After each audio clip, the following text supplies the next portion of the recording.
നമസ്കാരം. വചന സമീക്ഷയുടെ പുതിയൊരു അധ്യായത്തിലേക്ക് എല്ലാ പ്രിയ പ്രേക്ഷകർക്കും സ്വാഗതം. ഇന്നത്തെ വിചിന്തനത്തിനായുള്ള തിരുവചന ഭാഗം സങ്കീർത്തനങ്ങൾ 119 അധ്യായം 12 വാക്യം.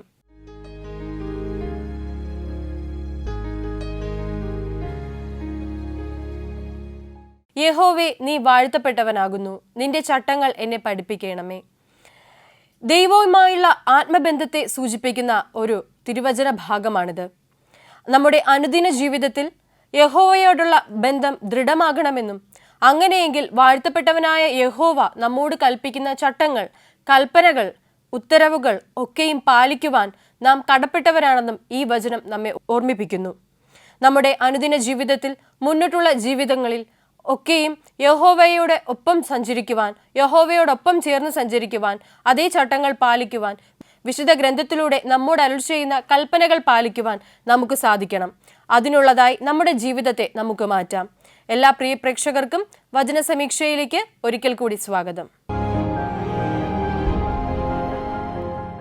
ഒരു ഗ്രാമത്തിൽ ഒരു ചെറുപ്പക്കാരൻ ഉണ്ടായിരുന്നു.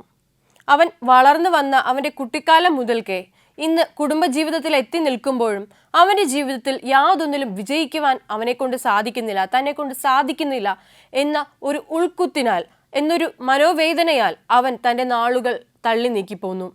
തൻ്റെ കുടുംബജീവിതത്തിലാകട്ടെ, മാതാപിതാക്കളോടുള്ള കടമയുടെ നിർവഹണത്തിലാകട്ടെ, എന്ത് തന്നെയായാലും അതിലൊന്നിലും തനിക്ക് യാതൊരുവിധ ശ്രദ്ധയും പുലർത്തുവാൻ സാധിക്കുന്നില്ല.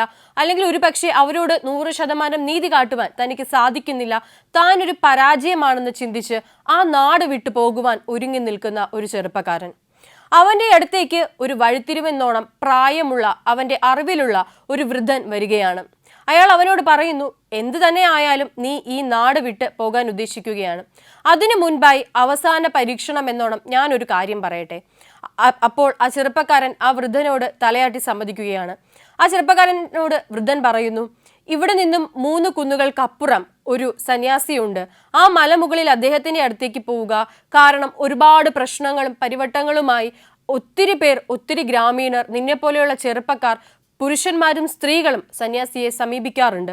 അദ്ദേഹം ആകട്ടെ അവർക്ക് എല്ലാവർക്കുമുള്ള ഉപദേശവും അല്ലെങ്കിൽ അതിനുള്ള ഒരു പരിഹാരവും തിരികെ നൽകി അവരെ തിരിച്ചയക്കുന്നു.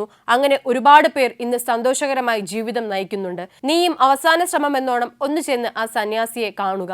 എന്നാൽ ഇത് കേട്ട് അവൻ സ്വയം ചിന്തിക്കുന്നുണ്ട്, എന്തു തന്നെയായാലും ഞാൻ ഈ നാട്ടിൽ നിന്ന് പോവുകയാണ്, അവസാനമായി അദ്ദേഹത്തെ കൂടി ഒന്ന് കണ്ടുകളയാം എന്നുള്ള ചിന്തയാൽ അവൻ യാത്ര തിരിക്കുന്നു. അങ്ങനെ സന്യാസി താമസിക്കുന്ന മലയുടെ താഴ്വാരത്തിൽ നിന്നുകൊണ്ട് അവൻ മുകളിലേക്ക് നോക്കി. ഉയർന്ന ചെങ്കുത്തായ ഒരു പാത, ഇതുവഴി കയറി ചെന്നിട്ട് വേണം ആ സന്യാസിയെ കാണുവാൻ. അവൻ തൻ്റെ യാത്ര അവിടെ നിന്നും ആരംഭിച്ചു. ഇനിയും അവനെ കാത്തിരിക്കുന്ന ഒരുപാട് പ്രശ്നങ്ങൾ ഒരുപക്ഷെ അവൻ്റെ ജീവിതത്തിൽ ഉണ്ടായേക്കാം. പക്ഷെ അതിനൊക്കെയുള്ള ഒരു സമാധാനത്തിനായി, ആ പ്രശ്നങ്ങൾക്കുള്ള ഒരു ഉത്തരത്തിനായി ഒരു വൃദ്ധനെ കാണുവാൻ ആ ചെറുപ്പക്കാരൻ അവിടെ നിന്നും യാത്ര തിരിക്കുകയാണ്. ഇനിയുള്ള അവൻ്റെ ജീവിതം, അവൻ്റെ യാത്രകൾ, അവന് സന്യാസി നൽകുന്ന ഉപദേശങ്ങൾ ഒക്കെയിലേക്കും നമുക്ക് മടങ്ങി വരാം. നമ്മുടെ കഥ ഇനിയും തുടരാം. അതിനു മുൻപായി വചന സമീക്ഷയുടെ 1ാമത്തെ കോളറിലേക്ക് നമുക്ക് പോകാം. നമസ്കാരം, വചന സമീക്ഷയിലേക്ക് സ്വാഗതം. ആരാണ്? ആലിസ് ജോയി ആന്റി, പന്തളത്തുനിന്ന് അല്ലേ? ആന്റി സുഖമായിട്ടിരിക്കുന്നോ? കണ്ണിന്റെ ഒരു പ്രശ്നമുണ്ട്. ഓക്കെ, ഒരു ചെറിയ ബുദ്ധിമുട്ടുണ്ടല്ലേ? ഓക്കെ, അപ്പൊ അതൊക്കെ സൗഖ്യപ്പെടട്ടെ കേട്ടോ. ആന്റിയുടെ വീട്ടിൽ ആരൊക്കെ ഉണ്ട്? ഓക്കെ, ഒറ്റയ്ക്കാണ്. അപ്പൊ ഈശോയുടെ കൂടെ ഇരിക്കാൻ ഒത്തിരി നേരം കിട്ടുമായിരിക്കുമല്ലോ. ഓക്കെ, അപ്പൊ ആന്റി എന്തായാലും നമുക്ക് ക്വസ്റ്റ്യൻസിലേക്ക് പോകാം. ഓക്കെ, അപ്പൊ ആന്റിക്ക് വേണ്ടിയിട്ടുള്ള 1ാമത്തെ ചോദ്യം ഇതാണ്. ഒരു വലിയ പലകയിൽ സാധാരണ അക്ഷരത്തിൽ യേശയ്യാവിനോട് യഹോവ എഴുതുവാൻ പറഞ്ഞത് എന്താണ്?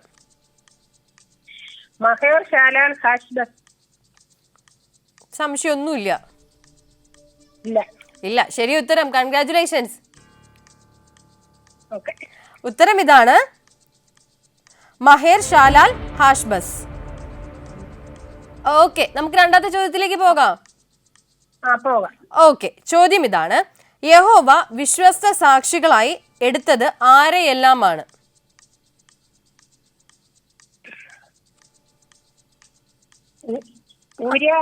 ഊര്യ പുരോഹിതനെയും ആ യെബരഖ്യാവിന്റെ മകനായ സഖരിയാവിനെയും. ഓക്കെ, അതും ശരി ഉത്തരമാണ്. കൺഗ്രാറ്റുലേഷൻസ്. ഇച്ചിരി കടുപ്പമുള്ള പേരൊക്കെ അല്ലേ, പക്ഷേ ഭയങ്കര സിമ്പിൾ ആയിട്ട് പറഞ്ഞല്ലോ. ഓക്കെ, അപ്പം ശരി ഉത്തരം ഇതാണ്. ഊര്യ പുരോഹിതനെയും ഏബരേഖ്യാവിന്റെ മകനായ സെഖരിയാവിനെയും. ഓക്കെ അല്ലേ? ഓക്കെ. ഓക്കെ. പിന്നെ അവിടെ പന്തളത്ത് എന്തൊക്കെയുണ്ട് വിശേഷം? മഴയൊക്കെ തുടങ്ങിയോ കൊല്ലത്ത്? അല്ല, മീൻസ് കൊല്ലം മഴ പെയ്തോണ്ടിരിക്കുക. ഇപ്പൊ പെയ്തോണ്ടിരിക്കുവാണോ? ഇപ്പൊ ഒന്ന് തോന്നുന്നു പെയ്തോണ്ടിരിക്കുവായിരുന്നു. Okay okay. ഇപ്പം കംപ്ലീറ്റ് ആയിട്ട് ആ ഒരു മഴക്കാലത്തിലോട്ട് നമ്മൾ കയറുമല്ലേ, അപ്പൊ അതിന്റെ പൊട്ടലും ചീറ്റലും ഒക്കെയാ തുടക്കത്തിലെ ചെറിയ മഴകള്. ഓക്കെ, നമുക്ക് മൂന്നാമത്തെ ചോദ്യത്തിലേക്ക് പോയാലോ? ഓക്കെ, ചോദ്യം ഇതാണ്. യേശയ്യാവിന്റെ മകന് യഹോവ നൽകിയ പേരെന്തായിരുന്നു?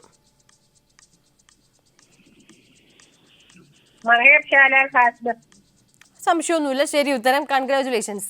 മഹേർ ശാലാൽ ഹാഷ്ബസ്. ഓക്കെ, ഇനി ലാസ്റ്റത്തെ ഒരു ക്വസ്റ്റ്യൻ കൂടെ ചോദിക്കട്ടെ? ഓക്കെ, ചോദ്യം ഇതാണ്. മഹേർ ശാലാൽ ഹാഷ്ബസ് എന്ന പേരിനുള്ള പ്രത്യേകത എന്തായിരുന്നു?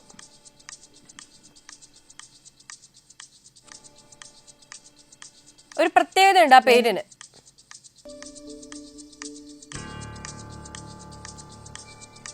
അറിയോ? Maher Shalal Hashbaz. Okay okay. അപ്പൊ ആ പേരിന്റെ പ്രത്യേകത എന്തെന്നുള്ളതായിരുന്നു ചോദ്യം. പുസ്തകത്തിലെ ഏറ്റവും നീളം കൂടിയ വാക്ക്. ഓക്കെ, അതാണ് നമുക്ക് വേണ്ട ഉത്തരം. ഇപ്പോഴാണ് ശരിയായത്. ശരി ഉത്തരം. കൺഗ്രാറ്റുലേഷൻസ്. ഓക്കെ, അപ്പൊ ശരി ഉത്തരം ഇതാണ്. ബൈബിളിലെ ഏറ്റവും നീളമുള്ള പേര് അല്ലേ? അല്ല, മിടുക്കിയായിട്ട് ഉത്തരം പറഞ്ഞു. അപ്പൊ എന്തായാലും ഇനിയും വചന സമീക്ഷയിൽ വിളിക്കുക. എല്ലാ ചോദ്യങ്ങൾക്കും ഇതുപോലെ നല്ലതായിട്ട് ഉത്തരം പറയാൻ പറ്റട്ടെ കേട്ടോ. പിന്നെ കണ്ണിന്റെ അസ്വസ്ഥതയൊക്കെ നമുക്ക് ഈശോയ്ക്ക് സമർപ്പിച്ച് പ്രാർത്ഥിക്കാം, അതൊക്കെ ശരിയാവും. ഓക്കെ ആന്റി, അപ്പൊ പിന്നെ നമുക്ക് ഇനിയും വിളിക്കാം കേട്ടോ. Okay aunty, thank you. അപ്പോൾ നമ്മുടെ പന്തളത്ത് നിന്ന് ആലീസ് ആന്റി ആയിരുന്നു വിളിച്ചത്. ആന്റിയെ നമ്മുടെ പ്രാർത്ഥനകളിലൊക്കെ നമുക്ക് ഓർക്കാം. നമ്മുടെ കഥയിലേക്ക് നമുക്ക് മടങ്ങാം. ആ ചെങ്കുത്തായ കുന്നിൻ്റെ താഴെ നിൽക്കുന്ന യുവാവിനെയായിരുന്നു നമ്മൾ കണ്ടത്. അങ്ങനെ അവസാനം അവൻ ആ കുന്നു കയറുകയാണ്. കുന്നു കയറി മലമുകളിലെത്തിയപ്പോൾ ഒരു മരത്തിന് കീഴെ അവനെപ്പോലെയുള്ള ഒരു 5 പേർ ഇരിക്കുന്നത് അവൻ കണ്ടു. അവൻ അവരുടെ അടുത്തേക്ക് ചെന്നപ്പോൾ തന്നെ മനസ്സിലായി, ഇവനെ പോലെ, അതായത് തന്നെ പോലെ തന്നെ എന്തൊക്കെയോ പ്രശ്നങ്ങളാൽ ചുറ്റിപ്പെട്ട് നട്ടം തിരിഞ്ഞ് വലഞ്ഞ് അവിടെ എത്തിയവരാണ്. ഒരു പരിഹാരത്തിനായി, ആ പ്രതിസന്ധി പരിഹരിക്കുവാൻ വേണ്ടി സന്യാസിയെ കാണുവാനായി വന്ന 5 പേരാണ്. അവനും അവരോടൊപ്പം ചേർന്ന് ആ മരച്ചുവട്ടിലിരുന്നു. കുറച്ചു കഴിഞ്ഞപ്പോൾ സന്യാസി പുറത്തേക്ക് വന്നു. ഇവർ സന്യാസിയെ കണ്ടപ്പോൾ 6 പേരും ഒരുമിച്ച് അദ്ദേഹത്തെ അഭിവാദനം ചെയ്തു. അദ്ദേഹത്തിന് മുന്നിൽ ശിരസ് നമിച്ചു. അദ്ദേഹം ആട്ടെ ഒരു പുഞ്ചിരിയോടെ അവർക്ക് അനുഗ്രഹം നൽകി. എന്നിട്ട് അവർ അദ്ദേഹത്തോട് പറയുകയാണ്, അല്ലയോ ഗുരു, ഞങ്ങൾക്ക് അല്ലെങ്കിൽ എനിക്ക് ജീവിതത്തിൽ ഒരുപാട് പ്രശ്നങ്ങളുണ്ട്. എനിക്ക് ജീവിക്കണോ മരിക്കണോ എന്നറിയാതെ ഞാൻ വലഞ്ഞു നിൽക്കുകയാണ്. എനിക്ക് എന്ത് ചെയ്യണമെന്നറിയില്ല. കാരണം അത്രമാത്രം ജീവിതം എന്നെ തളർത്തിക്കളഞ്ഞു. ഞാൻ എന്ത് ചെയ്യണം? അതിനു വേണ്ടിയുള്ള ഒരു പരിഹാരത്തിനായാണ് അങ്ങയുടെ അടുത്തേക്ക് ഞാൻ വന്നിരിക്കുന്നത്. ഇങ്ങനെ 6 പേരും മാറി മാറി തങ്ങളുടെ ആകുലതകൾ ഗുരുവിനോട് പറയുകയാണ്. ഗുരുവാകട്ടെ പുഞ്ചിരിയോടെ ഇത് കേട്ടുകൊണ്ട് അവരോട് പറയുന്നുണ്ട്, എല്ലാവരും ഓരോ കഷ്ണം പേപ്പർ എടുക്കുക. അങ്ങനെ എല്ലാവരും ഓരോ കഷ്ണം പേപ്പർ എടുത്തു. ഗുരുവിൻ്റെ ആജ്ഞ പ്രകാരം, അല്ലെങ്കിൽ ഗുരു പറഞ്ഞതനുസരിച്ച് ഗുരു ഇപ്രകാരമാണ് പറഞ്ഞത്: നിങ്ങൾക്കുള്ള പ്രശ്നങ്ങൾ, നിങ്ങളുടെ ജീവിതത്തിൽ ഏറ്റവും വലുതെന്ന് നിങ്ങൾ കരുതുന്ന പ്രാരാബ്ദങ്ങൾ ഒക്കെയും ഈ വെള്ള പേപ്പറിൽ കുറിക്കുക. അങ്ങനെ അവർ ഗുരു പറഞ്ഞതനുസരിച്ച് വെള്ള പേപ്പറിൽ തങ്ങളുടെ പ്രശ്നങ്ങളും സങ്കടങ്ങളും തങ്ങളുടെ പ്രതിസന്ധികളും കുറിക്കുകയാണ്. അതിനുശേഷം ഒരു നിശ്ചിത സമയത്തിന് ശേഷം ഗുരു അവരോട് അത് നിർത്തുവാൻ ആവശ്യപ്പെടുന്നു. അങ്ങനെ അവർ നിർത്തി. അതിനുശേഷം ഗുരു 6 പേരെയും ഒരുമിച്ച് നിലത്തേക്ക് ഇരുത്തുന്നു. ഗുരു അവരുടെ മധ്യത്തിലായി നിൽക്കുന്നു. അതിനുശേഷം ഗുരു പറയുന്നു, ഈ പേപ്പറുകൾ പരസ്പരം കൈമാറുക എന്ന്. ഒരുപക്ഷെ ഇങ്ങനെ കൈമാറുമ്പോൾ അതിൽ പലരുടെയും ജീവിതം പലരും തിരിച്ചറിയുവാൻ പോകുന്ന സന്ദർഭങ്ങളാകാം. നമ്മൾ പുറമെ നിന്ന് കാണുന്നതല്ല മറ്റുള്ളവരുടെ ജീവിതമെന്ന് ഒരുപക്ഷെ അവർ തിരിച്ചറിയുന്ന നിമിഷങ്ങളിലേക്കായിരിക്കാം ഗുരു അവരെ കൂട്ടിക്കൊണ്ടുപോവുക. എന്തു തന്നെയായാലും ഗുരുവിൻ്റെ ഉദ്ദേശം എന്താണെന്നും എപ്രകാരമാണ് അദ്ദേഹം ജീവിതത്തിൻ്റെ മൂല്യത്തെക്കുറിച്ച് അവരെ മനസ്സിലാക്കി കൊടുക്കുന്നതെന്നും എന്നുള്ള വിശേഷത്തിലേക്ക് നമുക്ക് വരാം. അതിനു മുൻപായി നമുക്ക് നമ്മുടെ രണ്ടാമത്തെ കോളറിലേക്ക് പോകാം. നമസ്കാരം, വചന സമീക്ഷയിലേക്ക് സ്വാഗതം. ആരാണ്? അനില. അനില ചേച്ചി, സുഖമായിട്ടിരിക്കുന്നോ? സുഖമായിട്ടിരിക്കുന്നു. എവിടുന്നാ വിളിക്കുന്നേ? ട്രിവാൻഡ്രം. ട്രിവാൻഡ്രത്തു നിന്ന് വിളിക്കുന്നു. ഓക്കെ, എന്തൊക്കെയുണ്ട് വിശേഷം? വിശേഷമൊന്നുമില്ല, സുഖം. സുഖമായിട്ടിരിക്കുന്നു അല്ലേ? ആ, വീട്ടിലാരൊക്കെയുണ്ട്? വീട്ടില് ഹസ്ബൻഡും മക്കളും. ഓക്കെ ഓക്കെ, അപ്പം മക്കളൊക്കെ സ്കൂളിലൊക്കെ പോവാൻ റെഡി ആയിട്ടുള്ള സമയമായിരിക്കുമല്ലോ. ആ, അതെ അതെ. ഓക്കെ ഓക്കെ, അപ്പം എല്ലാ നന്മകളും ഉണ്ടാവട്ടെ ചേച്ചി. നമുക്ക് എന്തായാലും നമ്മുടെ ക്വസ്റ്റ്യൻസിലേക്ക് കയറിയാലോ? ആ, ഓക്കെ ഓക്കെ, അപ്പൊ ചേച്ചിക്ക് വേണ്ടിയിട്ടുള്ള ഒന്നാമത്തെ ചോദ്യം ഇതാണ്: ഇസ്രായേൽ ഒരു നുകം വച്ച കാളയാണെങ്കിൽ അതിന് എന്ത് സംഭവിക്കുമെന്നാണ് ഏശാവ് പറയുന്നത്? അവന്റെ ഭാരം നിന്റെ ചുമലിൽ നിന്നും അവന്റെ നുകം നിന്റെ കഴുത്തിൽ നിന്നും നീങ്ങിപ്പോകും. ശരി ഉത്തരമാണ്. കൺഗ്രാറ്റുലേഷൻസ്. Thank you. ഉത്തരം ഇതാണ്: അവന്റെ ഭാരം നിന്റെ ചുമലിൽ നിന്നും അവന്റെ നുകം നിന്റെ കഴുത്തിൽ നിന്നും നീങ്ങിപ്പോകും. ഓക്കെ, നമുക്ക് രണ്ടാമത്തെ ക്വസ്റ്റ്യനിലേക്ക് പോയാലോ? പോകാം. ഓക്കെ, ചോദ്യം ഇതാണ്: യഹൂദായ്ക്ക് യേശയ്യാവ് കൊടുത്ത പ്രവചനം എന്തായിരുന്നു? ഇഷായിയുടെ കുറ്റിയിൽ നിന്ന് ഒരു മുള പൊട്ടിപ്പുറപ്പെടും. സംശയമൊന്നുമില്ല, ഉറപ്പിക്കുവാണ്, ലോക്ക് ചെയ്തു അല്ലേ? ആ, ശരി ഉത്തരമാണ്. കൺഗ്രാറ്റുലേഷൻസ്. Thank you. ഉത്തരം ഇതാണ്: ഇശായിയുടെ കുറ്റിയിൽ നിന്നൊരു മുള പൊട്ടിപ്പുറപ്പെടും. രണ്ട് ചോദ്യങ്ങൾക്ക് ഉത്തരം ശരിയായപ്പോ ഒരു സന്തോഷമൊക്കെ തോന്നുന്നില്ലേ? തോന്നുന്നു. ഓക്കെ, അപ്പൊ നമുക്ക് മൂന്നാമത്തെ ചോദ്യത്തിലേക്ക് പോവാം. പോകാം. ഓക്കെ, ചോദ്യം ഇതാണ്: ഫലം കായ്ക്കുന്ന കൊമ്പ് എവിടെ നിന്നുള്ളതായിരുന്നു? ഇഷായിയുടെ വേരുകളിൽ നിന്ന്. സംശയം ഒന്നുമില്ലല്ലേ? എല്ലാം പെട്ടെന്ന് ഉത്തരങ്ങൾ ഇങ്ങ് വരുക. ഓക്കെ, ശരി ഉത്തരമാണ്. കൺഗ്രാറ്റുലേഷൻസ്.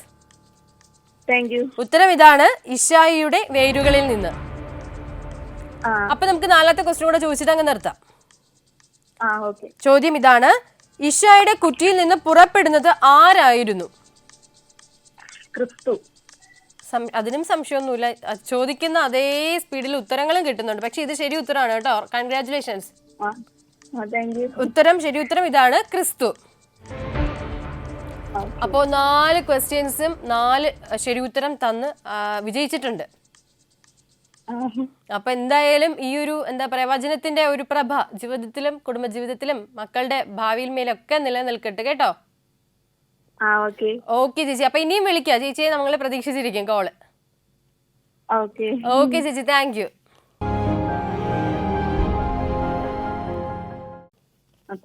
ഓക്കെ, അപ്പോൾ അനില ചേച്ചിയായിരുന്നു നമ്മളോടൊപ്പം കോളിൽ ഉണ്ടായിരുന്നത്. വളരെ മനോഹരമായിട്ട് ചേച്ചി നമ്മളോട് സംസാരിച്ചു. അപ്പോൾ ഇനിയും ഇതുപോലുള്ള വചനം സംസാരിക്കുന്ന, വചനം പങ്കുവയ്ക്കുന്ന നല്ല പ്രേക്ഷകർ വിളിക്കുവാനും വചന സമീക്ഷയുടെ പങ്കാളികളാകുവാനും ഒക്കെ പരിശ്രമിക്കുക. കുടുംബത്തിന് വേണ്ടി നമുക്ക് പ്രാർത്ഥിക്കാം. നമുക്ക് നമ്മുടെ കഥയിലേക്ക് തന്നെ മടങ്ങാം. അങ്ങനെ 6 പേരും വെള്ളക്കടലാസിൽ അവരവരുടെ പ്രശ്നങ്ങളും പ്രാരാബ്ദങ്ങളും പ്രതിസന്ധികളും ഒക്കെ എഴുതി. ഈ ഗുരുവാകട്ടെ ഇത് പരസ്പരം പേപ്പറുകൾ കൈമാറാൻ പറഞ്ഞു. അപ്പോൾ ഒരാൾക്ക് കിട്ടിയത് മറ്റൊരാളുടെ പ്രശ്നമായിരുന്നു, മറ്റൊരാൾക്ക് കിട്ടിയത് വേറൊരാളുടെ പ്രശ്നമായിരുന്നു. ഈ പ്രശ്നങ്ങളും പ്രതിസന്ധികളും ഒക്കെ കണ്ടിട്ട് അവർക്ക് ചിരിയാണ് വന്നത്. അതായത് ഓരോരുത്തരും ചിന്തിച്ചത് സ്വന്തം പ്രശ്നത്തോളം എത്തുന്നില്ലല്ലോ ഇവന്റെ പ്രശ്നം, അപ്പോൾ എൻ്റെ പ്രശ്നമാണ് വലുത്. മറ്റുള്ളവന്റെ വിഷമവും മറ്റുള്ളവന്റെ പ്രശ്നങ്ങളും പ്രതിസന്ധികളും കണ്ട് അതൊക്കെ നിസ്സാരമാണ്, അത് അവൻ ഇങ്ങനെ ചെയ്താൽ മതി എന്ന് സ്വയം ചിന്തിച്ചു.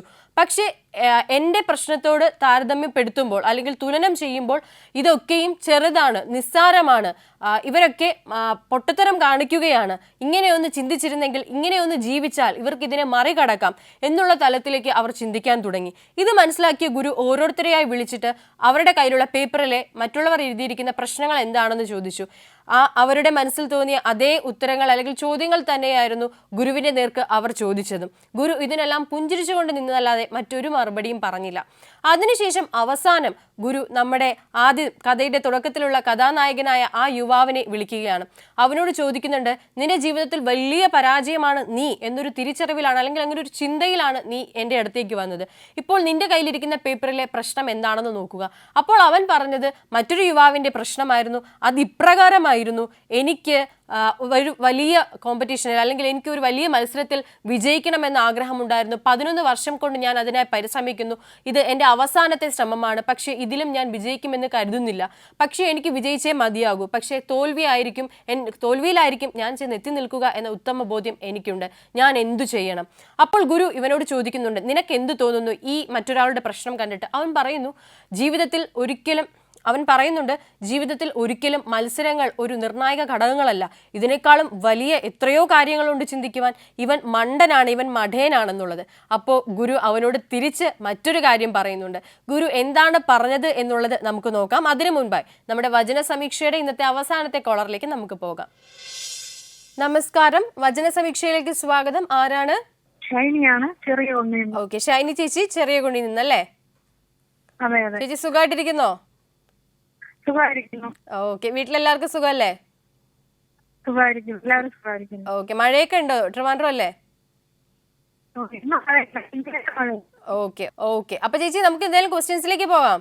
പീഡിപ്പിക്കുന്നവർ എങ്ങനെ ഇല്ലാതായി, സ്വർണ്ണ നഗരം എങ്ങനെ നശിച്ചുപോയി എന്ന പാട്ട് ആരെക്കുറിച്ച് പാടാനാണ് യഹോവ പറഞ്ഞത്?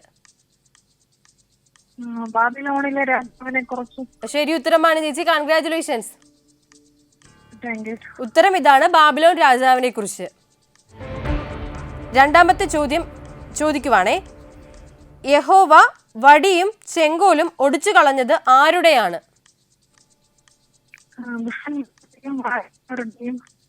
ചേച്ചി ഒരിക്കലൂടെ പറയാവോ? ഓക്കെ, ശരി ഉത്തരമാണ്, കൺഗ്രാറ്റുലേഷൻസ്. ഉത്തരം ഇതാണ്, ദുഷ്ടന്മാരുടെയും വാഴുന്നവരുടെയും. മൂന്നാമത്തെ ചോദ്യത്തിലേക്ക് പോകാം. താഴെ പാതാളം ഉല്ലാസം പൂണ്ടിരിക്കുന്നത് ആരെ എതിരേൽക്കുവാനാണ്?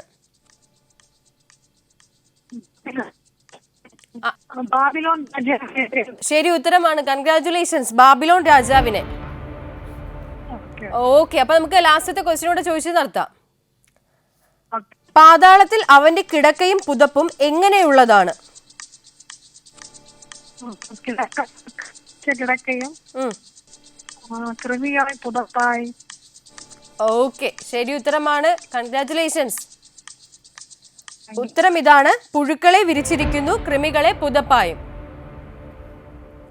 അപ്പൊ 4 ക്വസ്റ്റ്യൻസിനും ഉത്തരം പറഞ്ഞല്ലോ. ഓക്കെ ചേച്ചി, പാടിച്ചോളൂ. നല്ല ദേവനെ ഞങ്ങളെല്ലാം അറിയും, നല്ലൊരാക്ക് നിന്നിഷ്ടത്തെ ചൊല്ലിടേണമേ, നല്ലൊരാക്ക് നിന്നിഷ്ടത്തെ ചൊല്ലിടേണമേ. പച്ചമിച്ചിയിൽ ഞങ്ങൾ വീണിടുവാനായി സ്വസ്ഥമായ ആഹാരം നൽകിയിടേണമേ, സ്വസ്ഥമായ ആഹാരത്തെ നൽകിയിടേണമേ. നല്ല ദേവനെ ഞങ്ങളെല്ലാവരെയും നല്ലൊരാക്ക് നിന്നിഷ്ടത്തെ ചൊല്ലിയിടേണമേ, നല്ലൊരാക്ക് നിന്നിഷ്ടത്തെ ചൊല്ലിയിടേണമേ. നന്നായിട്ട് പാടി. മോന്റെ പേരെന്താ? എന്താ മോനെ? ഓക്കെ, അപ്പൊ എന്തായാലും മോൻ നന്നായിട്ട് പഠിക്കുക കേട്ടോ, നന്നായിട്ട് പാട്ടൊക്കെ പഠിച്ച് വളരുക കേട്ടോ. Okay okay, thank you. നല്ല പാട്ടൊക്കെ പാടി തന്നു, താങ്ക് യു. അപ്പൊ ചേച്ചി എന്തായാലും വിളിക്കുക കേട്ടോ ഇനിയും. ഓക്കെ ചേച്ചി, താങ്ക് യു. ഇപ്പോൾ നെയ്യാറ്റിൻകരയിൽ നിന്നുള്ള ഷൈനി ചേച്ചിയായിരുന്നു നമ്മളോടൊപ്പം കോളിൽ ഉണ്ടായിരുന്നത്. ചെറിയൊരു റേഞ്ച് ഇഷ്യൂ ഒക്കെ ഉണ്ടായിരുന്നു. പക്ഷേ എന്നിരുന്നാലും ചേച്ചി 4 ചോദ്യങ്ങൾക്ക് ശരി ഉത്തരം പറഞ്ഞു. മോൻ നമുക്ക് വേണ്ടി പാട്ട് പാടി. അപ്പം എന്തായാലും ആ കുടുംബത്തെ നമ്മുടെ പ്രാർത്ഥനയിലൊക്കെ ഓർക്കാം. നമ്മുടെ കഥയുടെ പര്യവസാനത്തിലേക്ക് കടന്നുകൊണ്ട് നമുക്ക് ഇന്നത്തെ ഈ ഒരു അധ്യായം പൂർണ്ണമാക്കാം. ആ ഗുരു ആ ചെറുപ്പക്കാരനെ വിളിച്ചിട്ട് ഇങ്ങനെ പറയുന്നുണ്ട്, മറ്റൊരാളുടെ പ്രശ്നം നിന്നെ സംബന്ധിച്ചിടത്തോളം ഏറ്റവും നിസ്സാരമാണ്. അവൻ്റെ പ്രശ്നം ഒരു പ്രതിസന്ധിയും ഇല്ലാതെ അല്ലെങ്കിൽ ഒരു വിവലാതിയും ആവലാതിയും ഇല്ലാതെ പരിഹരിക്കുവാൻ സാധിക്കും എന്നുള്ള ഉറപ്പ് നിനക്കുണ്ട്. പക്ഷേ എന്തുകൊണ്ട് ആ ഉറപ്പ് നിന്റെ ജീവിതത്തിൽ നിന്റെ പ്രശ്നങ്ങളെ തരണം ചെയ്യുവാൻ നീ കാണിക്കുന്നില്ല? നിന്റെ പ്രശ്നങ്ങളെയും നിന്റെ പ്രതിബദ്ധതകളെയും നിന്റെ വേദനകളെയും ഒക്കെ എന്തുകൊണ്ട് ഒരു തെറ്റാണ്, അല്ലെങ്കിൽ നിന്റെ ജീവിതം തന്നെ തെറ്റായി പോകുന്നു എന്ന രീതിയിൽ നീ ചിന്തിക്കുന്നു? അതിനെ മറിച്ച് എൻ്റെ ജീവിതത്തിൽ എൻ്റെ ജീവിതമാകുന്ന പ്രശ്നങ്ങളിൽ, എൻ്റെ ജീവിതമാകുന്ന ഒരു മത്സരത്തിൽ ജീവിതത്തിനേക്കാൾ വലുതായി യാതൊരു പ്രശ്നവുമില്ല. ഏറ്റവും വലിയ പ്രശ്നം നമ്മുടെ ജീവിതം തന്നെയാണ്. എന്നാൽ അതിനേക്കാൾ വലുതായി യാതൊരു വിധത്തിലുമുള്ള പ്രശ്നങ്ങൾ നമ്മുടെ ജീവിതത്തിൽ ഇല്ല എന്നൊരു തിരിച്ചറിവിലേക്ക് എന്തുകൊണ്ട് നീ എത്തുന്നില്ല? അല്ലെങ്കിലും ഇത് തന്നെയാണ്, മറ്റുള്ളവരുടെ അല്ലെങ്കിൽ ചുറ്റുമുള്ളവരുടെ പ്രശ്നങ്ങൾ കണ്ടുകൊണ്ട് അവരെ നോക്കി ആശ്വസിപ്പിക്കുവാനും അവർക്ക് പരിഹാരങ്ങൾ പറഞ്ഞു നൽകുവാനും അവരുടെ പ്രശ്നങ്ങളെ ഏറ്റവും ചെറുതായി കാണുവാനും നമ്മളെ കൊണ്ട് സാധിക്കും. എന്നാൽ നമ്മുടെ ജീവിതത്തിൽ ഒരു പ്രശ്നം വരുമ്പോൾ അത് എത്രത്തോളം അതിനെ സാരമായി കാണണമെന്നും അതിന് കൊടുക്കേണ്ട പ്രാധാന്യം കൊടുത്തുകൊണ്ട് അതിനെ പരിഹരിച്ച് മറികടക്കണമെന്നും നാം ചിന്തിക്കുന്നില്ല. മറിച്ച് നമ്മളും പ്രശ്ന പരിഹാരങ്ങൾക്കായി മറ്റുള്ളവരെ തേടി നടക്കുകയാണ്. എന്നാൽ യഥാർത്ഥത്തിലുള്ള പ്രശ്ന പരിഹാരം നിന്റെ ഉള്ളിൽ തന്നെ ഉണ്ട് എന്ന തിരിച്ചറിവ് എന്തുകൊണ്ട് നീ ആർജിക്കുന്നില്ല എന്നുള്ള ഗുരുവിന്റെ ചോദ്യത്തിന് മുൻപിൽ അവൻ ഉത്തരമില്ലാതെ നിന്നുപോയി. ഇത് തന്നെയായിരുന്നു ബാക്കി 5 പേരോടും ഗുരു പറഞ്ഞ് അവിടെ നിന്ന് യാത്രയാക്കിയത്. തിരിച്ച് ആ ചെങ്കുത്തായ മലമുകളിൽ നിന്നും അവൻ താഴേക്ക് ഇറങ്ങുമ്പോൾ അവന്റെ ഉള്ളിൽ ഒരു ലക്ഷ്യമുണ്ടായിരുന്നു. ജീവിതമാകുന്ന പ്രശ്നത്തിൽ ഈ ജീവിതത്തെക്കാൾ അധികമായി അതിനേക്കാൾ വില പോകുന്ന യാതൊരുവിധ പ്രശ്നങ്ങളും വഴിവെക്കിൽ നിന്നും ഈ ജീവിതമാകുന്ന യാത്രയിലേക്ക് കയറാനില്ല. ഇതിനെ പരിഹരിക്കുവാൻ എന്നെ കൊണ്ടാകും, എനിക്ക് മാത്രമേ അതിന് സാധിക്കുകയുള്ളൂ. പ്രിയമുള്ളവരെ, നമ്മുടെ ജീവിതത്തിൽ നമുക്ക് വേണ്ട ഒരു മുഖവും ഇത് തന്നെയാണ്. എന്ത് പ്രശ്നങ്ങൾ ഉണ്ടായാലും എന്നിലേക്ക് തന്നെ തിരിഞ്ഞു നോക്കുവാനും ഞാൻ തന്നെ അതിനുള്ള പരിഹാരം കാണുവാനും മറ്റുള്ളവരിലേക്ക് ആശ്രയം മറ്റ് കടന്നു പോകാതെ എന്നാൽ ഏറ്റവും അധികം ഞാൻ സ്നേഹിക്കുന്നവരെ എന്നിലേക്ക് ചേർത്ത് നിർത്തി ആ പ്രശ്നങ്ങൾക്ക് പരിഹാരം കണ്ടെത്തുവാനും എനിക്ക് സാധിക്കണം. അതിന് എനിക്കും നിങ്ങൾക്കും ഒക്കെ സാധിക്കട്ടെ. വചന സമീക്ഷയുടെ ഇന്നത്തെ ഈ അധ്യായം ഇവിടെ പൂർണ്ണമാകുന്നു. നന്ദി, നമസ്കാരം.